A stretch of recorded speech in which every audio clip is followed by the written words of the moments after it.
We are now being joined by Mr. Ankur Sharma. He is the president of IkkJutt Jammu. Mr. Sharma, first of all, many thanks for speaking to India today. Yesterday, as we all know, that Ministry of Home Affairs in a written reply in the Parliament said that only two people have managed to purchase property in Jammu and Kashmir since the abrogation of Article 370 and 35A. What do you have to say on this? I think it is unfortunate because after the abrogation of 370 and 35A, purchases of lands were opened for all Indian citizens. But now you have an unwritten code in J&K which is prevailing. They still ask you for a state subject certificate. Even if you have a domicile certificate, you cannot get the documents on the basis of which you can get your lands registered. There is a law which is not in place but is being implemented by the administration of J&K. Only two people could purchase lands in J&K certifies that this is happening in J&K, that only state subject certificates, despite abrogation going against law, can only purchase lands in J&K, and that is the most unfortunate thing. Mr. Sharma, earlier, if you remember, that J&K government had addressed a press conference and they had made it clear that even people from outside J&K can purchase property in J&K. Only non-agricultural land they can purchase. But you are claiming that permanent resident certificate is still being sought for purchasing property. I mean, on what basis you are making this claim? We meet people on a day-to-day basis. We have clients whose files are lying in our office who say that we are domicile holders of this state, and there are others who say that we are Indian citizens. But look at this, the Tehsildar or the SDM or the collector, he's not registering our documents. The fard which is issued, the first document which is issued, they are not issuing those documents, and they all demand for state subject certificates. In fact, I spoke to some of the officers. They say we have directions from the higher ups that you will have to give these certificates only, or these land documents only. So you mean to say that old system is still prevalent? Old system is still prevalent because it is our charge that after the abrogation of 370 and 35A, the Union of India did not take its abrogation to its logical conclusion. In fact, it put itself in a reverse gear, and therefore only the previous system is being implemented here, and it is the most unfortunate thing that is happening. But Mr. Sharma, after the abrogation of Article 370 and 35A, the government made tall claims. They said that investors are going to Jammu and Kashmir, they are going to invest here, and it's going to lead to job creation. That was all gimmickry.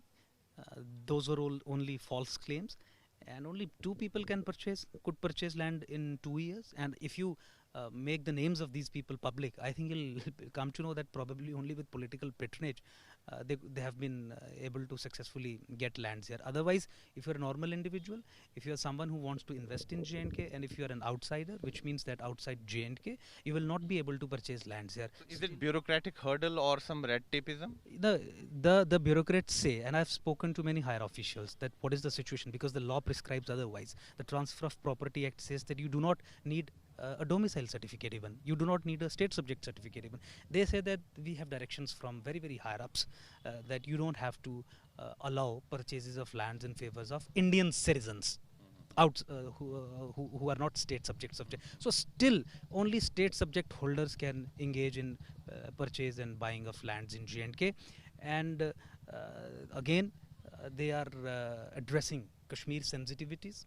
It is only the sensitivities of the Kashmiris which are being addressed, and I think they have buckled under the pressure, and this is one of the many instances through which we say that they're moving in a reverse direction. They are not taking the abrogation to its logical conclusion, they're moving in a reverse direction, right, under pressure of obviously Kashmiri Islamists. Mr. Sharma, after yesterday's government's reply in the parliament, we have seen that in the Kashmir Valley, many political parties, have reacted very sharply. They are saying that their fears have come true. Now, people from outside J&K are going to, purchase property here, and there is, demographic change going to take place. So they are saying that outsiders are now going to dominate in J&K. So demographic change happened in J&K when in 1990s Hindus of Kashmir were hounded out, killed, murdered, raped. Their genocide happened.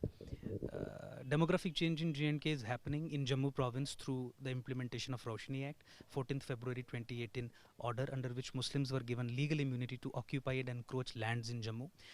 by the settlements of Rohingyas and Bangladeshis, funded colonization by occupying river lands, forest lands, about which reports have been submitted in J&K High Court, and forest lands also 90% Muslims have occupied. That's what is demographic change in J&K. And if two outsiders coming and purchasing lands here mean demographic change for them, then I think that argument is laughable or flawed. The demographic change which Jammu is suffering or facing at the hands of the Islamists.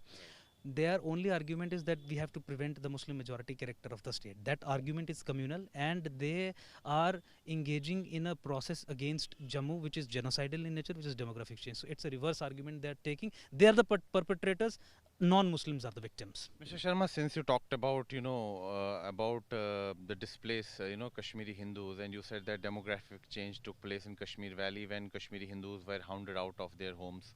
Now, the Modi government has been claiming that they are going to, rehabilitate them in the Kashmir Valley with full honor and dignity. But 2 years have passed since the abrogation of Article 370, and there is no concrete plan from the government as far as their rehabilitation is concerned. No, the government is in denial mode. The government does not want to resolve this issue, because the first thing you have to recognize that whatever happened to Hindus of Kashmir or Hindus of Muslim majority districts of Jammu was genocide. Government of India as on date has refused to officially acknowledge it as genocide, because if it acknowledges it as genocide, then they will have to create a special domain in J&K, and the only solution to this problem is to divide Kashmir into two UTs, one for the normal Kashmiris and another for the victims of genocide who happen to be Kashmiri Hindus. Only then justice can be done. The first thing is to provide them security. To provide them security, you have to have a secure domain. You can't send them back and say that you go and mil jao wahan ke milieu mein, and which means ultimately you get converted or killed or follow their line. That is not going to provide you the solution. This is the approach of the government, and we are time and again demanding separation from Kashmir. Jammu should be a separate state, and Kashmir should be divided into two UTs. Only then the problems will be resolved. Thanks for speaking to India Today. Thank you so much.